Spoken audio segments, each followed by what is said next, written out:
Hello, beautiful human. Thanks for clicking on our conversation with Tinashe and the Cheat Codes. They have a brand new song out now. It's called Lean On Me. There's a link in the description below to listen if you like. We have a lot to discuss with Tinashe first, then with the guys. A lot on the agenda. Please leave your honest feedback in the comment section below. Hit like on this video and please subscribe because that's the only way we'll be able to keep interviewing people. Here we go. Let's do this. Zach Show. Hello, beautiful human. My name is Zach. That's Stan, and we welcome Tinashe. Hey. Kind of. Hello. How's Also, it going? Cheat Code should be joining us maybe soon. Who knows? Things are okay. How are you? I can't complain. I've been doing very well. Hey, you've been pretty freaking busy. Is Yeah. that why? Are you forcing yourself to be busy, or do you feel deep down like this organic, natural want to get out there and make art?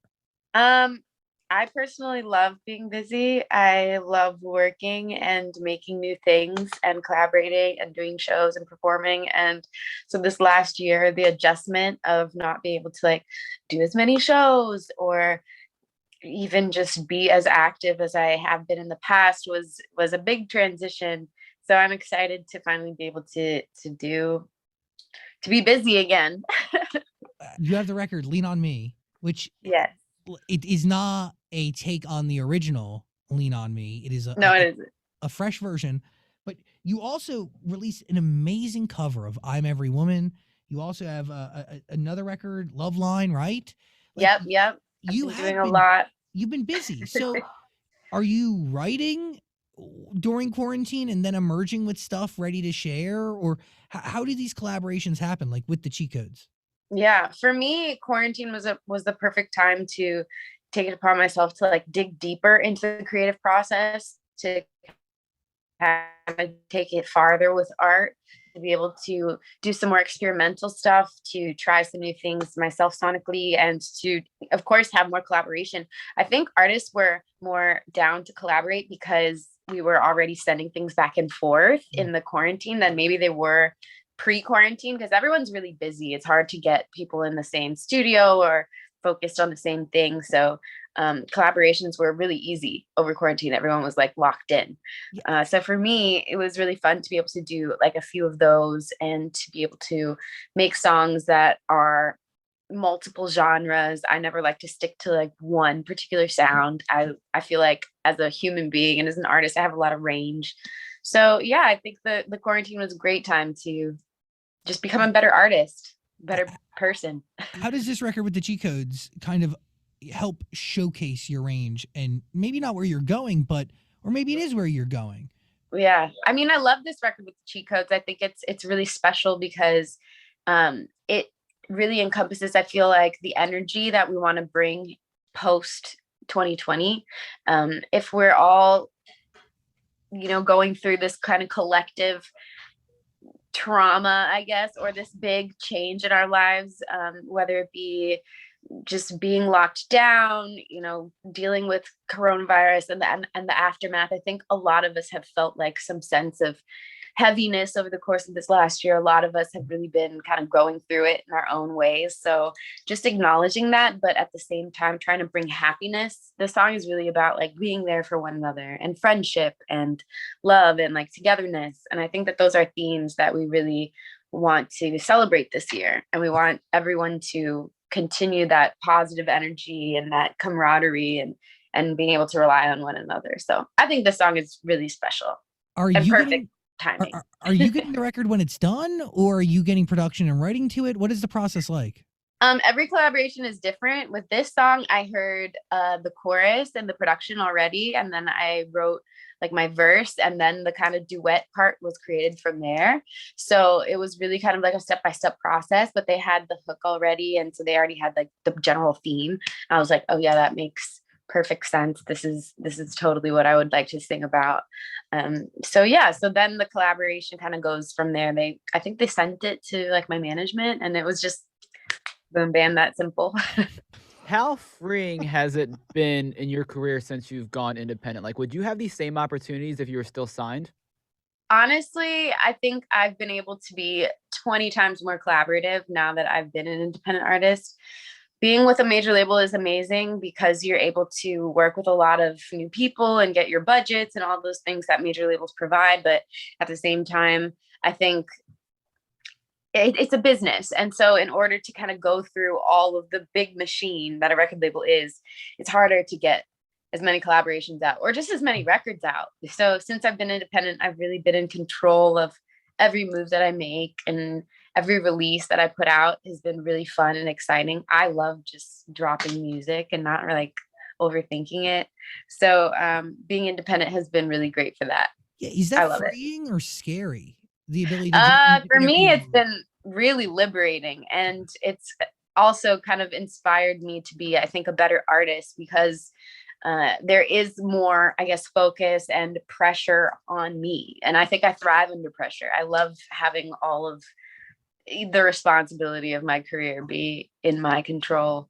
It makes me kind of rise up to the opportunity and like work harder. I totally understand that. I really do. Like there is this like comfort that comes with having like a big machine there to kind of guide you, and you get comfortable in letting them drive the ship, you Yep, know? And absolutely. but at the same time, like that complacency and that comfort is what eternally can hurt you if you don't like wake up to it. I agree. I think I've become a way better artist since going independent. And I think that it was a really crucial and important part of my career journey. Being able to go from this place where I learned a lot being signed, and I was able to do so many things and travel and, go on tour with amazing artists. But now I have all that experience, all that knowledge, and I can take that into just being the best artist that I can possibly be and make the best art, and like that be the core of it. So that's really special and really fun. Your story is pretty crazy. You grew up in Kentucky, right? And your parents are professors? Yeah, I was born in Kentucky. I didn't actually grow up there though, but yeah, I was born in Kentucky. But my parents are both professors, which is kind of ironic because I didn't go to college. So I definitely took a different path than everyone else in my family. You grew up in California, right? Like did you guys move here and they actually work they work at two California universities? Yeah, absolutely. We moved here when I was 7 or 8 years old, I think. So I was in first grade. I just finished first grade when we moved out here. And for me, I felt like I was finally able to pursue the type of things that I really love to do. Even as a kid, I loved acting and singing and being on stage and in front of the camera. So, moving to LA, I was able to go to auditions, and it just was much more easily accessible to me. So it was really awesome that my parents were so supportive of my career from such a young age. Where do you think that comes from? Because they are obviously intellectuals as they are professors. Yeah. But your dad is a professor of acting, so he does have some creativity within him.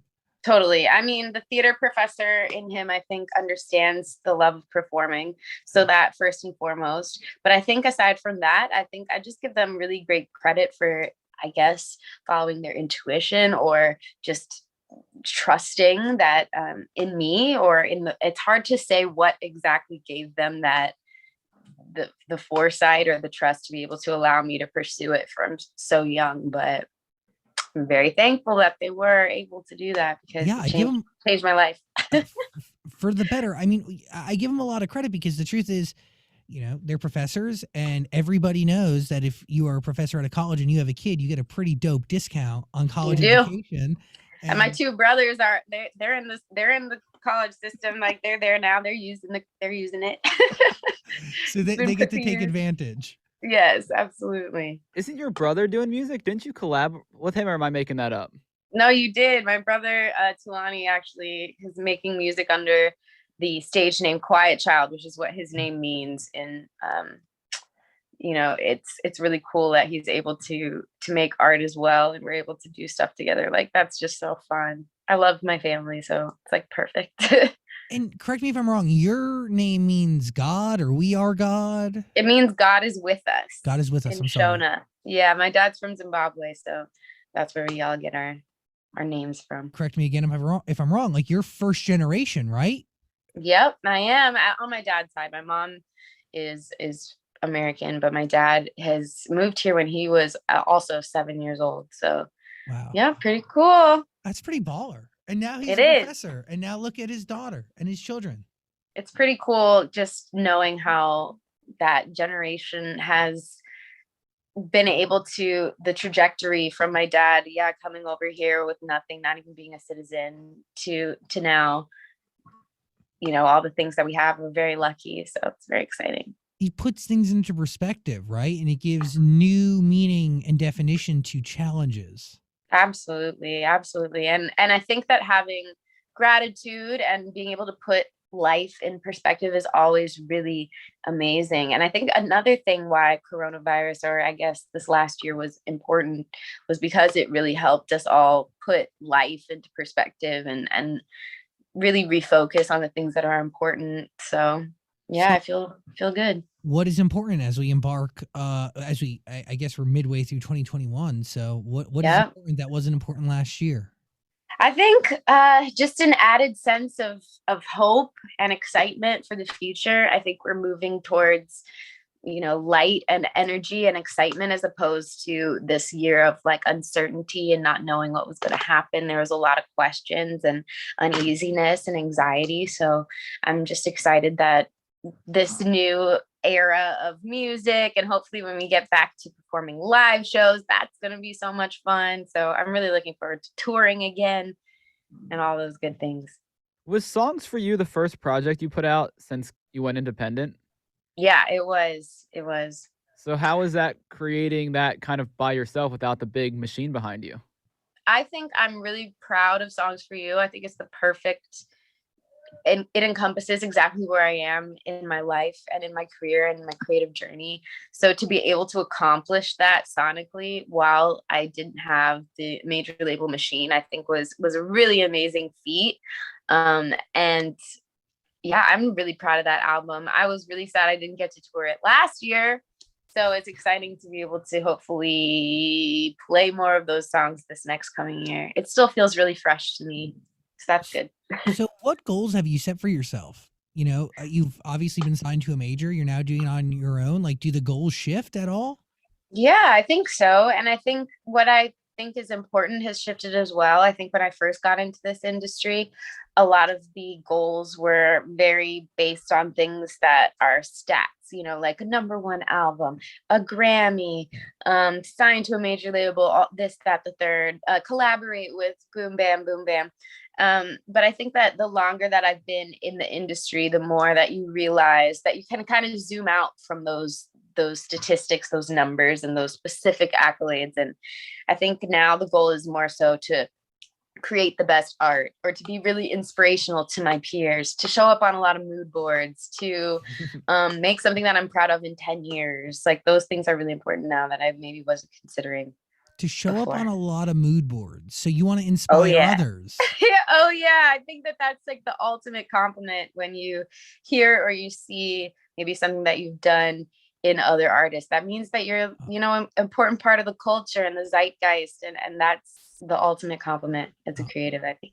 I got to remember that because I hate it. I hate it. When I see somebody doing what I've done, I want to go after them. I want to show up. No, you should take it as a compliment. It's a No, huge compliment. no, I take it as great. I take great offense to it, and it keeps me up at night, and it makes me question my overall relevancy and if I'm even anymore. Um, it's true. It's sad, but it's true. What are you thinking? Oh. Well, I got in some sort of internet hole when we were doing research on you, and I found something from like a few years ago that said, you said, I want to go back to making music for fun. Was there a point where it wasn't fun and you just felt like you were just like this thing and you were doing what you were like a machine or a robot?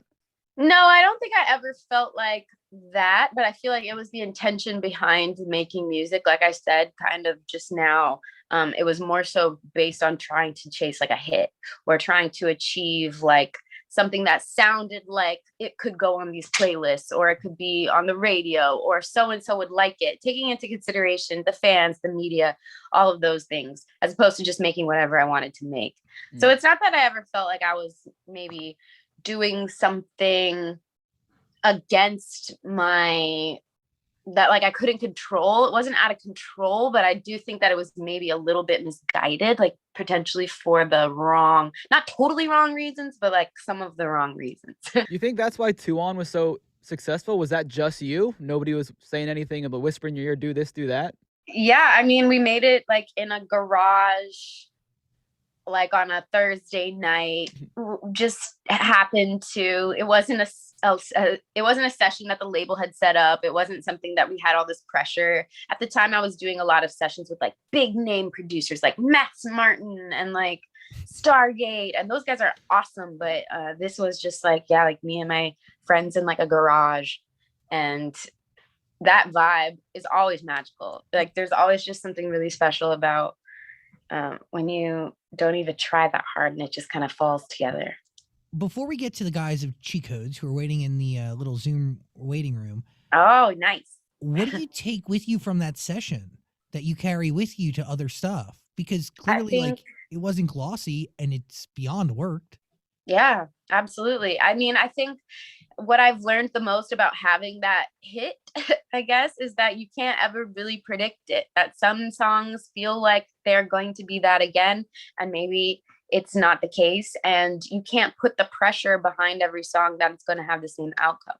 Like when we made that song, we weren't intending like, oh, this is going to be a smash. We were just making what we thought was a vibe.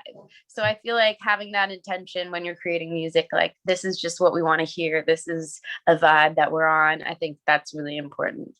And on that note, we bring in the Cheat Codes, please. Admit them into the Zoom room. All of them. Hello, everybody. What up, man? How you been? Oh, you know, just existing. Let's discuss Lean on Me. How does this record, I talked to Tinashe about it a few minutes ago. How, like, what headspace are we in when we start writing this thing, or does it really start with production? I think a lot of times it starts with the concept. Been a crazy year and a half, and the concept of just, something uplifting. And also, I think a lot of people went through this whole year and a half, and maybe some people they thought were friends weren't really there for them during this period. And then they kind of found out who their real friends are, or their real support system was. So I think that's kind of like a relatable idea. But but for us, a lot of times we start ideas with concepts and we kind of go from there, build everything out. So who goes, let's send this to Tinashe and see what she says. About what? How the song came about? like who says, like, a part of you guys, the three of you, that Tinashe, that we should send this to her? Oh yeah, this could make sense. Tinashe's like, yeah, exactly. I mean, what is the reason? No, we've definitely we wanted to do a song with Tinashe for a long time. We've been fans of her music and have always loved the idea of being able to collaborate on something. So a lot of the time it's just a matter of finding an idea that works for both of us. Something that we can meet in the middle on. And we were able to send it over to her. She did her thing, wrote her verse, absolutely killed it. And yeah, it's one of those things where it's just I think she was able to connect with it in a way that we were as well. But even though it might not be her normal cup of tea or whatever, we were able to make something happen. Would you call this record a normal Cheat Codes record, or is it different than what you were putting out pre-Panorama? I think that what makes it different is Tinashe and her vocals and how she and like what she brings to the table. I guess it's just like her whole different way of performing on the song is makes it something special, something that we haven't normally done, I guess. But as far as sonically, I think it sounds like a Cheat Code song. Hellraisers Part 1. This is a part of that Part 1. What role does this song play in the overall story that you're telling? Well, the album is actually named after our manager who passed away last year, because he used to call us Hellraisers all the time.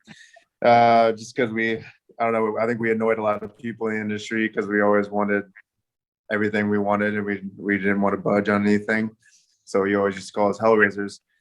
But yeah, he was like a guy in our corner that we could always lean on, and we could always we knew he would have our backs, even if we kind of came up with a weirdly creative idea that normal people wouldn't do, or normal artists or industry standard wouldn't do. So, and like we said before, like we want this song to be uplifting for people. Like we don't want, I don't know. It's just, we want people to be positive and be able to go back out in the world and have fun and connect with people and experience that through the music as well. Is it a compliment to be called a Hellraiser? For us, it was. For us, it was. Yeah, I think it's just I think it goes just doing what we want to do, not necessarily going with what we're supposed to do. We're like a lot of DJs have to like, I don't know. We just like no other DJ has done like a 3-part album, I guess, or like where we split it up in different, genres and things like that. So it just like kind of goes with the idea of being able to, not put ourselves in a box and sort of push the envelope in different ways and to, yeah. Why is there a need for 3 parts? Why can't it all fit on one? And how long is it all going to be? There's a lot of songs. So I think that's a big part of it. It was one of those things where when we started Cheat Codes, we've always wanted to do an album since day one. That's been a big thing on our to-do list. And even when we started toying with the idea of doing an album years and years ago, we thought it'd be cool to do a 3-part album, even though we thought it'd be like a big undertaking. But whenever COVID hit and we had so much time to be in the studio, it was something that we weren't really used to, just because we've been touring so frequently since we started, I guess, and didn't really have the time to do a full body of work. And when it was time to sit down and start making all these new songs, we had a big like pile of songs. We were doing so many sessions. We had 30, 40, 50, 60, and it ended up being over 100 songs, you know what I mean? And we didn't want to like just have to pick the 12. We fell in love with so many different types of songs, and we felt like they sort of fit into 3 different groups, and they sort of each represent like a genre that we all really like grew up with. I've always loved pop music just since day one. I've always been a huge fan of whatever's on the radio, anything that's catchy. And Kevy's always been a huge fan of emo and hip hop and rap and things like that. That's sort of how Kevy and Matt actually met. And Matt has always been super into dance stuff. He's always been like the one always DJing and things like that, very into creating the live show and things like that. So it just sort of, it felt right, it felt organic to be able to show a little bit of personality and sort of a part for each one of us, I guess. So 3 parts, 3 different genres. The first part is whose? Me. Hey. It's Yeah, boy. Whoever owns this one. Part 1 is very pop oriented and very just like catchy, feel good songs that you want to sing along, want to party to, and yeah. So that's sort of the vibe for part 1. And like, okay, so part 1 will be 12 songs. Part 2, so we're talking full albums. Like this is not like EP or like album light type bull. This is like Playlist, bro. Yeah, this is real. Exactly. It's going to be over 30-something songs. So we're going to be doubling our discography in 1 year. Well, so wow, it's sort of a big thing that we, it's a lot to process, but we're super hyped on it. And we think that it shows a whole different side of us. So out of the 30, I mean, we're hoping for 1 hit, right? Oh yeah. I think Lean on Me could be it. Hell yeah. Yep. Woo. Do we need collaborations on every record, or are there any songs that are just cheat codes? There are songs that are just cheat codes. One of the new songs that's coming out on the album is called Mathematics, and it's just us. And there's quite a few actually on part 2 and part 3 that are just us. We have some really cool collaborations on those parts of the album as well that are really exciting. But there's a few that like Kevy sings on part 2 that we're able to show a whole different side of what he's able to do, and it's a whole different vibe for us. So we're able to really show a lot of personality on this, and I think it's going to be pretty exciting being able to show not just having features, but being able to show songs that are just very us and show who we are. Do y'all feel comfortable giving notes to each other when you collaborate? Like, back to Lean on Me, like if you have an issue or if you have a creative thought or an idea, is it okay? Is it acceptable to share, or like what's the protocol? Of course, open. Yes. Take it too personally. Oh, sorry, I was just gonna say. No. You say that, but like, do you really mean it? Yeah, I do. I mean, at the end of the day, we want what's best for the song. That's most important. And so we don't like get our ego involved. I think it's a matter of making sure everyone's happy, finding a balance of what sounds for everybody. Tinashe, did you have any notes? It just froze. What happened? Oh. I don't know what I hate this. Oh. I have Zoom fatigue. Zoom. Dude. Yeah, Zoom's like the pacing of a conversation is just like not the same. It's off, dude. It's off. The whole thing's It's off. It's always awkward. God. Did you guys do this song in person, or was this all done over the internet and over Zoom? This was done all the Sent it back and forth. Yeah. Technology. especially during COVID. It was so hard like to really do sessions with people in person the last year. It was just like, everyone was, scared, understandably. So it was just a lot of Zoom sessions, and getting used to that was a whole another thing. But we were able to make it work, and we were able to. Luckily, we were able to get together and do a music video and photos together and all that fun stuff. So, but beforehand, nothing. People either. Yeah, I recorded my part at my home studio. Oh, I didn't realize you were in your home studio. That's awesome. Yep. People either love these Zoom sessions or they hate them, right? Like either productivity is through the roof or the energy is totally effing off. Where do you each fall on that spectrum, that scale? I don't like it. I hate it. I refuse to do Zoom sessions. I tried one and I was like, There we nope, go. nope, not the vibe. But I like I doing remote sessions though, like because I'm like kind of an introvert. Well, that's not true, but I do like to make music by myself. Like I like to be in my zone when I'm writing and like making my own art. So I've always made music like in my own house and in my own space. So I enjoy sending back and forth personally. Yeah, I get that too. It's one of those things where when you're by yourself, you're able to really like sit with your idea. You don't feel rushed. Like in a lot of sessions, you feel like, oh, we have this amount of hours before like Pressure. And you want to impress each other. Yeah. Sometimes that works to your cool. advantage though, but sometimes it's nice to just like be in your own space. Yeah, totally. I think for me, I'm definitely like more into writing in person than I am with Zoom sessions, just because I feel like you're really catching the vibe, like in the moment, and like feeding off each other's energy a little bit better when you're in the same room. But I think there's benefits to, I guess, Zoom sessions sometimes, but not for me mostly. You ask Ryan Tedder, he's like, I do 77 sessions a day, man, all day. Okay, but each one can't be the same as what it used to be. Like you have to see a lack or a softening somewhere if you're upping your productivity so intensely. I will say Matt does a lot of Zoom sessions, and he's like the king of it. Like he hasn't worked I'm the out only one that proper, loves Zoom sessions. Yeah, he does it. He does it good. I love him because I hate getting dressed. That's like my biggest stress.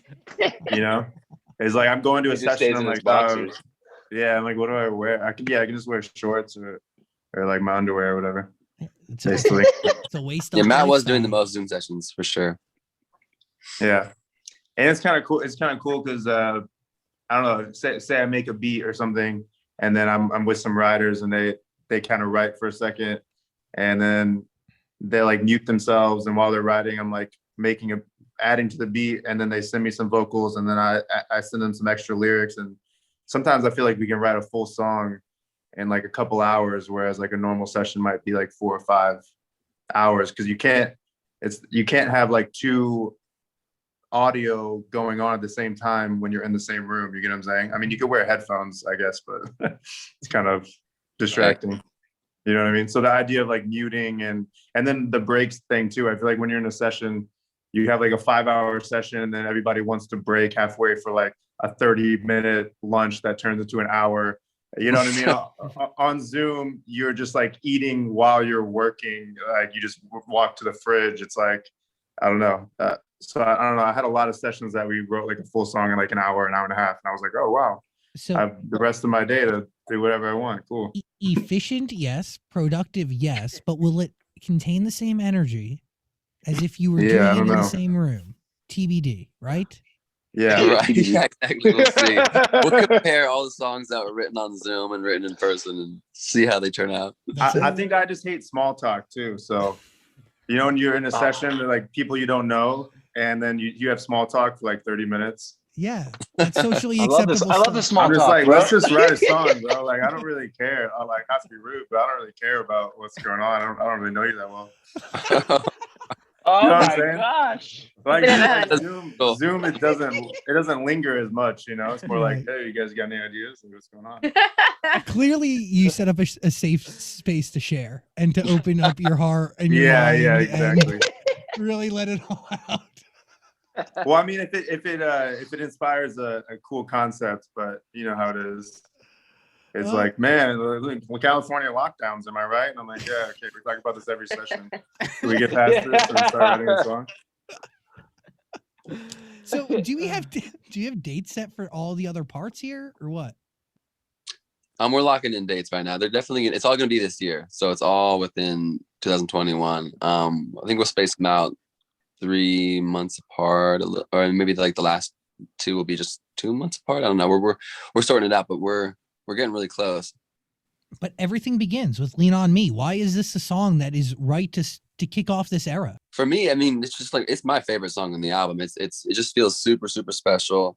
I can't get it out of my head every time I listen to it, and just working on it, I fell in love with the song. The music video, just the one we shot, it felt amazing. So I don't know, everything just feels really good about it. It's a gut thing. And I will say, as someone who didn't sing on the record, I was surprised by how well Trevor and Tinashe's vocals blend together. Because the original version, I think, just had Tinashe, right? Right. And then later, So anyway. Thanks, bro. Sounds great. That second half, I'm like, I'm always like, oh yeah. Most of them. Here we go. Layered vocals. Oh yeah. That is a fear a little bit, right? Because like, God forbid, like your voices didn't mesh or they just sonically weren't right. It would have thrown the whole thing off. Yeah, exactly. Like I said, though, it's all about what's best for the song. So I mean, if my voice sounded just like trash on it with her, I'd be like, all right, never mind, take it away. It's all Tinashe. But luckily, we were able to make it. It sounds nice in my opinion. So made it work. Hellraisers Part 1. That is the first of 3 albums that are on the way. Link in the description below. Also, "Lean on Me" is the song. Link in the description below. Click it, listen to it. Well, final thoughts. What are you thinking? I think we got it covered. We've covered a lot here. We have covered a lot here. I know, but there's more discussion to do. Come back with Part 2 and Part 3 come out. "Lean on Me" is the single, though. Tinashe, I appreciate your time and energy. Yes. Thanks for having me. It was an honor to meet you. Nice to meet you. See you guys. And you 3 boys. Bye, I girl. love ya. Thank you, Tinashe. Hey, love you, bro. Dude. We really appreciate you. And man, it's good to see you. You guys are amazing. Thank you for giving us time and energy, and I will see you soon. Because you have 2 other albums on the way. Exactly. We'll be in there shortly. Yeah, dude. Next time we'll be in person, and I think we're gonna go see your show on May 8th. So. Yes. Oh, yes. nice. Giddy up. Go. I'm pumped. I'll see y'all. Is that in Orange County? Yes. Yeah. Oh, yeah. Awesome. Giddy Thanks up. so much, guys. Dude, send Bye. you love. Thanks for Later. everything. Thank you guys so much. We appreciate it. Bye. Bye, Trevor. Bye, Kevy. Bye, Matt. Later, guys. Hey, beautiful human. Thanks for watching our full interview, but I get it. Like, a full interview is a lot. So we got a clips channel. We don't expect you to watch the full thing anymore, so we just gave you the highlights. Please subscribe and notifications and all that stuff. Okay, cool. I love you.